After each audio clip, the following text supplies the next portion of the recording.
Hello दोस्तों, अस्सलाम वालेकुम। मेरे माई स्टोरी किड्स चैनल पर आप सभी का स्वागत है।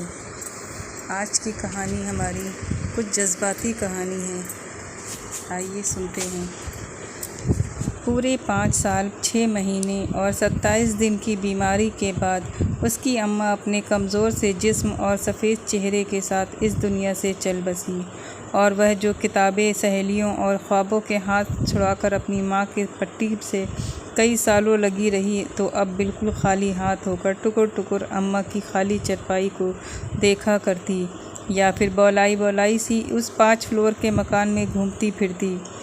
इस कमरे से उस कमरे, किचन से बरामदे और सहन से ड्योढ़ी तक का रास्ता वह दिन भर में न जाने कितनी बार लगाती। फिर थक जाती तो हर खम्भे से लगकर सहन में फैली धूप को सिमटते और शाम के साए उतरते देखती। पहाड़ सा दिन सरकता तो अब लंबी सी रात आ पड़ती, जिसे अपने ख्वाब आंखों से काटते काटते वह पहली अजान के साथ उठ खड़ी होती। क्या सारे काम अम्मा के साथ ही थे? इतने काम थे उनके, सफाई सुथराई, झाड़ पोंछ से क्लास की सुइयाँ देखना। अब्बा भी तो उससे कोई ख़ास बात न करते थे, बस लगी बंधी बातें। तुमने खाना खा लिया? मेरे लिए एक कप चाय, सुबह के लिए कपड़े तैयार कर देना, वगैरह वगैरह। लेकिन वह पहले से बिज़ी रहने लगे थे। अब घर देर से आते थे, शेव रोज़ बनाने लगे थे, जूतों की पॉलिश और कपड़ों की आयरन का ख़ास ख्याल रखते थे। पता नहीं क्यों, शायद अम्मा की बीमारी ने ख़ुद पर ध्यान देना ही भुला दिया था। उसने दिल ही दिल में सोचा था। और फिर एक कम बोलने वाले अब्बा ने उससे लंबी बातचीत की। उसने बहुत ही ख़ास अंदाज में बैठकर अब्बा की एक एक बात को बहुत ध्यान से सुना, लेकिन वह उनकी बातों को कोई ख़ास समझ नहीं पाई थी। खबर नहीं अब्बा की बातें बड़ी मुश्किल थी या उन्हें समझाने के लिए उनकी उम्र कम थी, लेकिन वह चुपचाप बिना कोई सवाल किए सर हिलाती रही। इकलौती बेटी हो तुम मेरी, न कोई बहन न भाई। कल मुझे कुछ हो गया तो तुम्हारा मैका ही समझो तबाह हो गया। कोई भाई ही होता तुम्हारा तो अब देखना, लोग मेरे मकान और जायदाद पर कब्ज़ा करने के लिए भी सोचने लगेंगे। और फिर तुम्हारी शादी कर दी तो यहाँ से टिकिया पका कर देने वाला भी कोई न होगा। काश तुम्हारा कोई भाई होता तो। अब्बा की ठंडी आहों और मायूसी को देखकर वह टपाटप आंसू बहाने लगी थी। मत रो मेरी बेटी, मत रो, अल्लाह बेहतर करेगा। अब्बा ने उसका सर थपका, और अल्लाह ने जो किया वह बना संवरा हंसता खिलखिलाता अगले ही दिन उनके आंगन में मौजूद था। और तब उसे गुज़रे दिन की अब्बा की कई सारी बातों को समझ में आ गई थी। वह छत पर से सूखे कपड़ों का ढेर लिए उतर रही थी जब अब्बा पीले रंग के भड़कीले कपड़े में सजी संवरी औरत के साथ घर में दाखिल हुए। बेटा, यह तुम्हारी नई माँ है, फ़ौरन इंट्रोडक्शन करवाया। हाँ, रिश्ता तो माँ ही का बनता है, लेकिन तुम मुझे आपा कह लिया करना। उम्र में तो मुझसे कुछ साल ही छोटी लगती है ये। आपा ने फ़ौरन ही उम्र देखनी शुरू कर दी थी। अब्बा खिलखिला कर हंस दिए। और मैं तुम्हें घर दिखाता हूँ। अब्बा एक नए जोश व जज्बे से उसकी नई माँ उर्फ आपा को घर का कोना कोना दिखाने लगे थे। वह कितनी देर वहीं सहन में खड़ी रही। वह अकेली खड़ी न थी, उसका कंधा थपक रही थी, दिलासा दे रही थी, लेकिन उसके बदन में कमज़ोरी सी उतरती चली आ रही थी। अपने कमरे में आकर उसने कपड़ों का ढेर बेड पर उल्टा और फिर बेड पर गिरकर लंबी लंबी सांसें लेने लगी। तानिया, तानिया, अब्बा पुकार रहे थे। कहाँ चली गई तानिया? आपकी बेटी को हमारा यहाँ आना शायद अच्छा नहीं लगा, नई माँ का ऊंची आवाज़ में कहना। नहीं, ऐसी कोई बात नहीं। अब्बा की शर्मिंदगी की आवाज़। वह घबरा कर उठ खड़ी हुई। अब्बा, मेरे अब्बा। उसे अब्बा से किस कदर मोहब्बत थी। अब उसने प्यारे अब्बा को अपनी वजह से शर्मिंदा होती देखती क्या? वह झटपट बाहर आई। बाल जो ज़रा देर लेटने से थोड़े से उलझ गए थे, और पीला पड़ता चेहरा जिसे कोई भी नज़र भर कर देख लेता तो उसकी अंदर की हालत को समझ लेता, मगर वहाँ देखने की फुर्सत ही किसे थी। मैं अपने लिए चाय बनाती हूँ। वह लपक कर किचन में घुस गई। ज़रा सी देर में किचन के स्लैब पर अलग अलग शॉपर्स सज गए थे। अब्बा बेकरी हो आए थे और अब वह कमरे में थे। वह कपकपाते हाथों से ट्रे सजाने लगी। चिली, कबाब, पेस्ट्री, रोल, पिज़्ज़ा। चूल्हे पर रखी चाय पक पक कर कड़वी होने लगी थी। तब अब्बा ने पुकारा, तानिया, चाय में कितनी देर है? वह खुद ही चले आए थे। ट्रॉली उनके हवाले कर वह किचन में ही ठहर गई। अम्मा को मरे हुए आज आज उसने दिनों महीनों का हिसाब लगाना चाहा, मगर सब कुछ गलत हो रहा था। तारीखें गुड़मुड़ हो रही थीं। हम लोग कुछ देर तक आते हैं, दरवाज़ा अंदर से बंद कर लो और खाने का इंतज़ाम कर लेना। रात में हम सब इकट्ठे बैठकर खाना खाएंगे। अब्बा उसे खुद से लिपटाए हुए कह रहे थे। अब्बा के कपड़े से उठती महक बिल्कुल अनजान थी। शायद अब्बा ने कोई नया परफ्यूम। अब्बा की कमीज़ के बटन में से उलझा एक लंबा बाल उसकी नज़रों से सामने से लहराया। वह अनजाने तौर पर उनसे अलग हो गई। अब्बा हंस रहे थे, खुश हो रहे थे। वह किचन की जालीदार खिड़की से लगी उनकी चौड़ी मजबूत पीठ देख रही थी। तभी वह दोनों सहन के दोनों बीच रुक गए। आपा ने हाथ बढ़ाकर अब्बा की टी शर्ट पर से वह बाल खींचकर दूर फेंका और शायद कोई हल्की सी बात भी की जो अब्बा के सामने गिरी तो उसकी मर्दाना हंसी शाम के उस पहर तक आंगन में गूंजती रही। उसकी नज़रें उस बाल पर थी जो हवा के साथ लहराता अब सहन के फर्श पर चिपक गया था। घर कितना गंदा गंदा सा लग रहा है। जल्दी जल्दी सफाई कर लूँ, रात तक आपा भी आएंगी अब्बा के साथ। क्या सोचेंगी? उसकी नज़रें भटक भटक कर उस लंबे बाल को देखती तो तंग आकर उसने सब काम छोड़कर सहन में खूब पानी बहाया। इतना पानी कि वह लंबा बाल पानी के साथ बहता हुआ नाली के जालीदार ढक्कन के अंदर कहीं बह गया। शाम के वक्त झाड़ू? अम्मा उसकी अपनी अम्मा कहती रहीं। वह बरामदे में खड़ी, लेकिन वह उनसे अनसुनी करती शराब शराब झाड़ू लगाती रही। बाहर आ गई थी। आंगन की पहली दीवार पर पड़े लगे शहतूत के सारे दरख्त बोर लद गए थे। ऐसे ही बाहर उसे अच्छा लगता था। अब्बा पर भी उतर आई थी। वह पहले से स्मार्ट हो गए थे। सफ़ेद रंगत वाले चेहरे से खून छलकने लगा था। बहुत दिनों बाद उसका किचन अलग अलग किस्म के खुशबू की और कलाई में पहनी चूड़ियों की खनक से आबाद हुआ था। आपा के हाथ से बना खाना शक के बिना बड़ा कमाल का था। बिरयानी, कबाब, कढ़ी, कोफ्ते बनाना उसके बाएं हाथ का खेल था और यह सब चीज़ें बनाने खिलाने में आपा ने उसके हाथ से डोई भी बड़ी आसानी से हथिया ली थी। जिसके हाथ में डोई होती है, घर और ख़ानदान पर राज भी उसी का होता है। अब इस घर पर वही राज करेगी। तुम्हें कोई तंगी महसूस हो तो भाईजान से कहकर मेरी तरफ चली आना। खाला भी तो माँ बराबर होती है, खाला ने फ़ोन पर मुझे समझाया था। नहीं, मुझे भला क्या तंगी होगी। उसने बहुत आराम से उन्हें खुद को बहलाया था। वह तो बड़े आराम से आसानी से आने वाली को सब कुछ सौंपती जा रही थी। सब कुछ उसी का तो है। वह दिन में कई बार खुद को तसल्ली देती जब आपा उसे खाना खुद निकाल कर देती, जब किचन के ज़्यादातर कैबिनेट्स को ताला लगाती, जब माचिस, बर्तन धोने का साबुन, सर्फ, शैम्पू और चीनी जल्दी ख़त्म होने का उससे पूछती, जब चाय बनाने के लिए पतीले में दूध खुद डाल कर देती, तब भी वह यही सोचती, सब कुछ उसी का तो है। तानिया किचन में थी। आपा उसके कमरे में आकर कह गई थी, तुम सब्ज़ी और प्याज वगैरह काट दो, पका लूँगी मैं खुद। अगला हुक्म तब मिला जब वह किचन से सब्ज़ी धो रही थी। लहसुन अदरक भी चॉप कर लेना, मैं अभी आती हूँ। और अब वह किचन में थी। सब्ज़ी, प्याज, अदरक, लहसुन, टमाटर, हरा धनिया ही तो साफ़ करने वाला रह गया था। वह हरे हरे पत्ते चुनने लगी। अम्मा, उसकी अपनी अम्मा ने धीरे से टेबल बजाई। तानिया ने नज़रें उठाईं तो वह हरे धनिया की हरी डंडियों की तरफ इशारा करने लगी।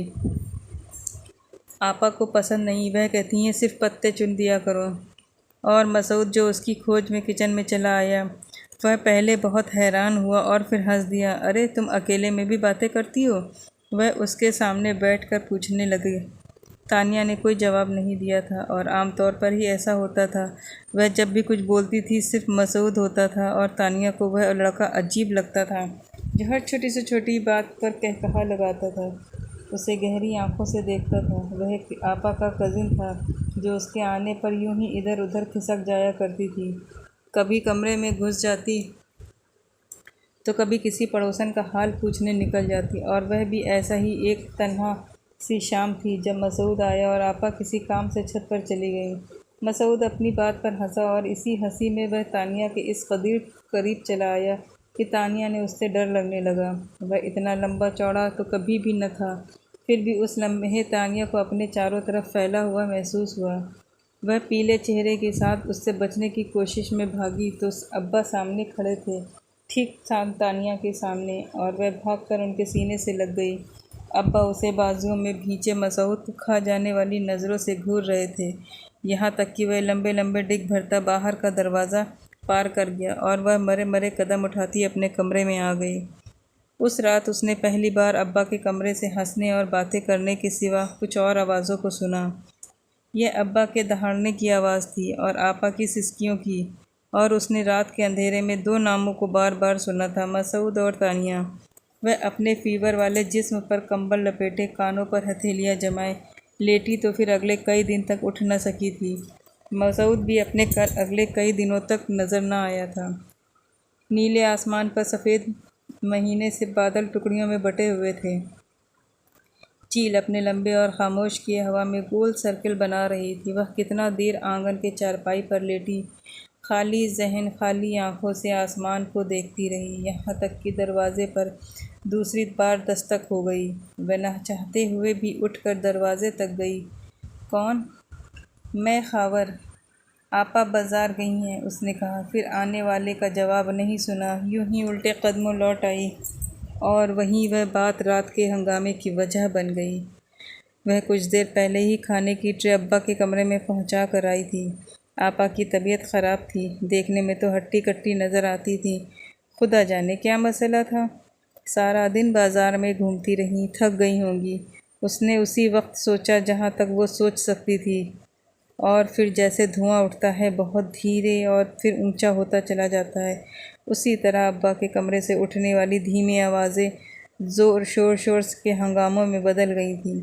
वह भागकर अपने कमरे से निकली और थर थर काँपती अब्बा के दरवाजे से लग गई। मेरा माज़ाया आया था, वह जिसे दरवाजे से ही उल्टे पांव लौटा दिया गया था। क्या मैं इस घर में, क्या हैसियत है मेरी? मैं अपनी बेटी की करतूत छुपाने को मसऊद का आना बंद कर दिया, खावर को दरवाजे से अंदर नहीं आने दिया गया। मेरा सारा मैका यूं ही छुड़वाओगे तुम?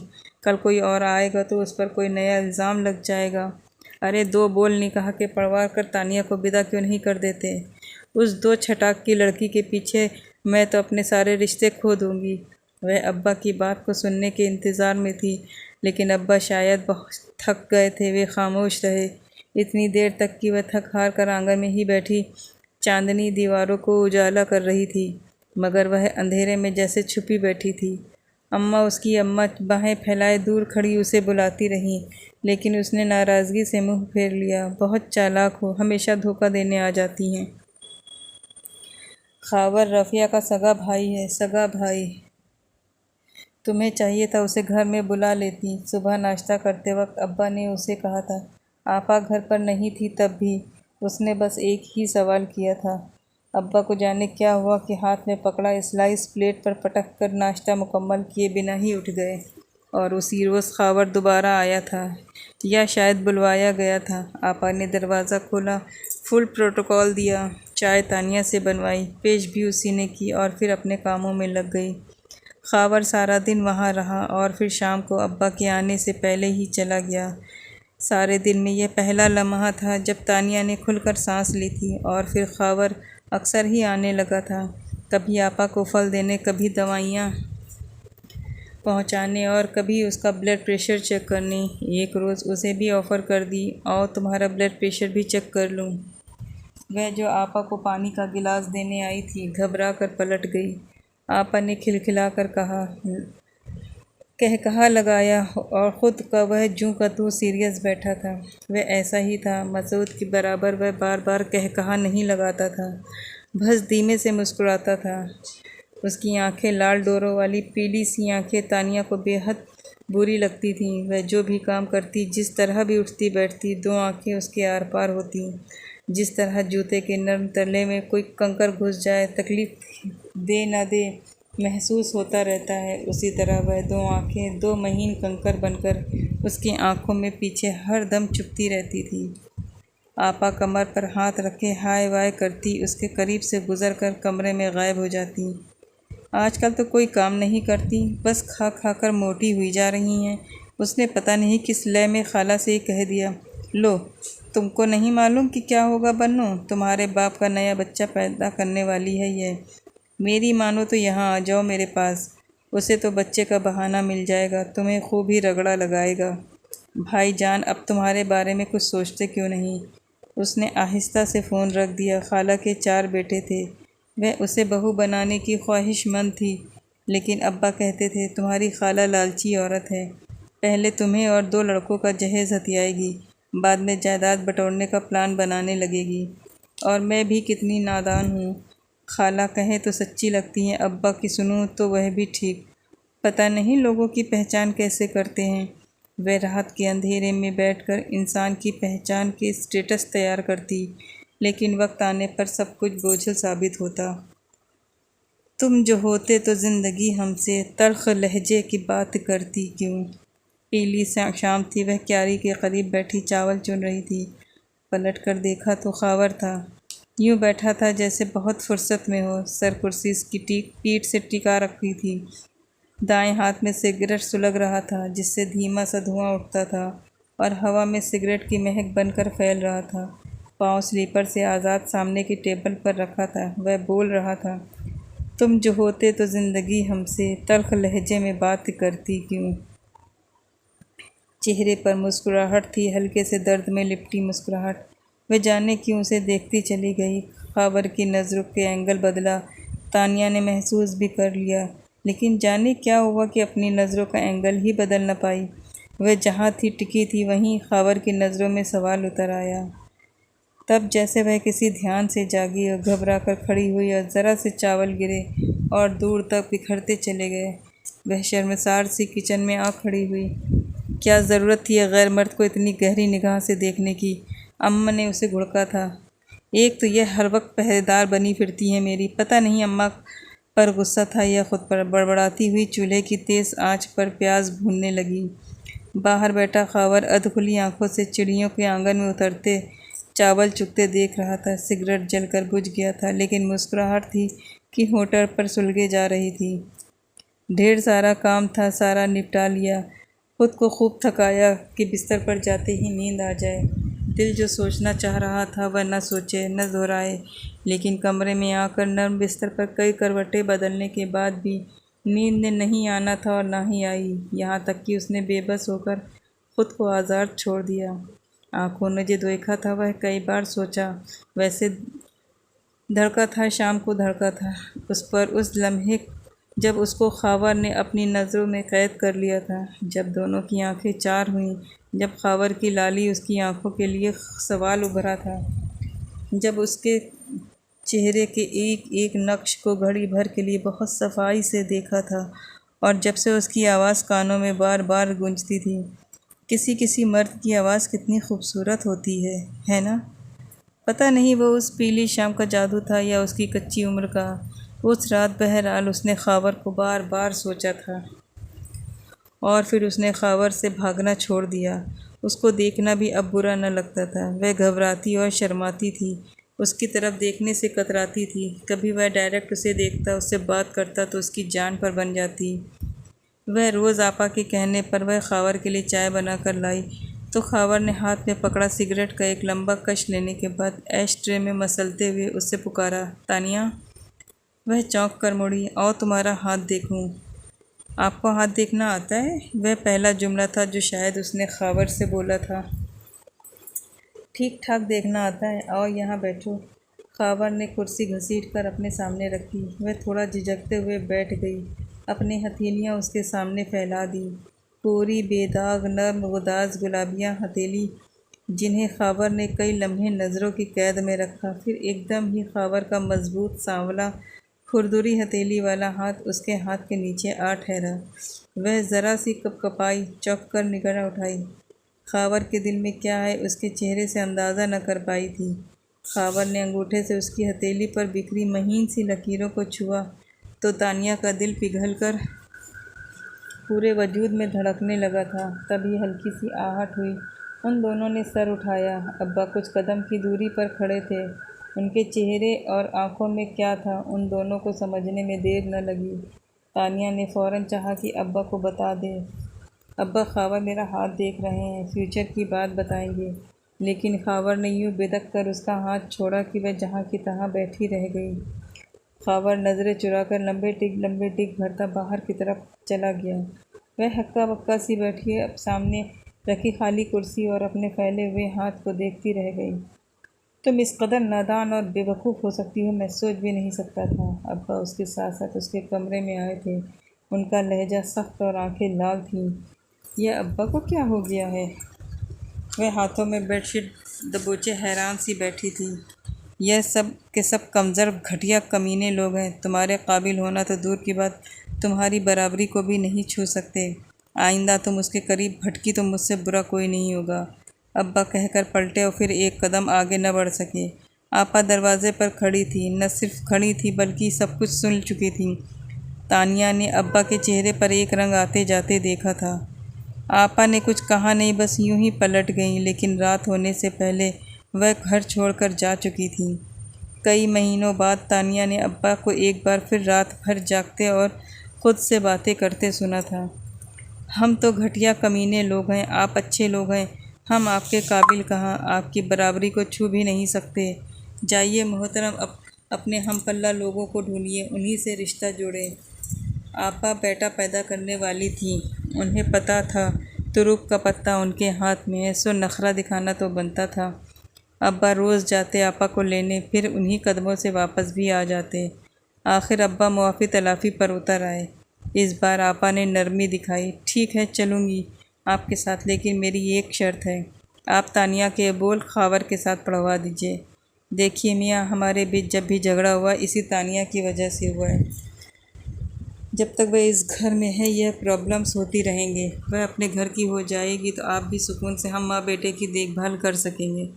और वैसे भी तानिया खावर से मोहब्बत करती है। खावर भी उसे निगाहों से ओझल नहीं होने देता। आपा के चेहरे पर बड़ी खूबसूरत मुस्कुराहट थी। अब्बा चुपचाप उठकर चले गए। उसने तीसरी बार कमरे में झांका था। अब्बा एक ही पोजीशन में बैठे थे। चाय का कप ठंडा हो चुका था। कौन सी सोच है जो ख़त्म होने में ही नहीं आ रही थी। वह फिक्रमंद सी किसी यतीम खाने में, गर्ल्स हॉस्टल में, या हो सकता है सामान समेत किसी नहर में धक्का दिया है, या किसी रेल की पटरी पर। आंसू टप टप बहने लगे। अम्मा के मरने के बाद वह पहली बार यूँ बेबस होकर रोई थी। जो अभी इस दुनिया में आया भी नहीं, उसके लिए इतनी चाहत, और मुझे इस घर से निकाल रहे हैं। नहीं आती आपा तो ना आए मेरी बला से, मैं क्यों सामान बांधूं। और अब्बा को तो अब उन्हीं की परवाह है, मैं कौन हूँ उनकी। वह बिलक बिलक कर रोती रही। अम्मा पायंती पर आँख बैठी। मैं फंस गया। उसने दुनिया में कोई तसल्ली, कोई दिलासा न सुना, उल्टा शिकवा करती रही। क्या ज़रूरत थी इतनी जल्दी मरने की, मेरा ख्याल भी न किया। अब देख लें क्या हो रहा है मेरे साथ। माए जिंदा न रहे तो बाप भी बाप नहीं रहते। उसे अब्बा से सख्त नफरत महसूस हो रही थी। उन्हीं अब्बा से जिन्हें वह हमेशा प्यारे अब्बा कहा करती थी। उसका दिल सकते से बिलखते रात गुजर पसंद किया है। सुबह घड़ी भर के लिए आँख लगी कि अब्बा सर पर आ खड़े हुए। वो बैग खुला पड़ा था, एकदम ऐसा करो अपना सामान कहा भी था। खैर चलो, अब गाड़ी निकल जाएगी। अब्बा को देखा। शाम का वक्त की सामान अब्बा के साथ घर से निकल जोड़े रख लो। इतनी जल्दी में कि पलट कर तसल्ली से अपने घर को एक नज़र देख भी न सुरैया को मैं लाइन पर ले आऊंगा। कोई याद न समेटी, कोई रिश्तेदारों से भी जान छुड़ा लूंगा। यूं ही निकल आई, बस जरा बच्चा पैदा हो जाए। उसे पीली शाम का साया बांध लेता है औरत को, और फिर बेटा हो तो माँ को हिलने भी नहीं देता। मधुर अब्बा उसे कहते कहते खुद से कहने लगे। तो उठकर वह अपने कमरे में आ गई। दो चार जोड़े क्यों रख लूं, अब्बा मुझे कहाँ ले जा रहे क्यों। अम्मा दरवाजे की चौखट पर बैठी थी, शायद वहीं रह गई। उसने आसपास नज़र दौड़ाई। ऊँगते जागते मुसाफिरों में कहीं दिखाई न दी। उसने थक कर खिड़की से सर टिका दिया। बाहर भागते दौड़ते मंजर को देखकर उसकी आंखें थकने लगी तो खामोशी से आंखें बंद कर ली। उसके बराबर में बैठे अब्बा उससे अलग एक लाइन लगी खामोश, जिनमें से एक बंगले में अब्बा उसे लेकर दाखिल हुए थे। कल रात यहाँ शायद खूब ही बारिश हुई थी। हर चीज़ भीगी हुई थी। दरख्त, फूल, पौधे, दीवारें, ज़मीन बिल्कुल भीगी हुई। वह जैसे किसी हैरानी में खड़ी थी। बाहर से नज़र आने वाला खूबसूरत बंगला अपने भीतर में एक जंगल छुपाए बैठा था। वह लंबी लंबी घास, दरख्तों, पौधों की बेतरतीब बढ़ी हुई टहनियाँ घास थी, पक्के रास्ते को शान से छुपाए खड़ी थी। बरामदे की ढलवानी छत को हरे बेलों ने पूरी तरह छुपा लिया था। नाजुक टहनियाँ नीचे तक लटक रही थीं और उन्हीं टहनियों से परे एक औरत अपने सामने खड़े नौकरों पर गरज बरस रही थी।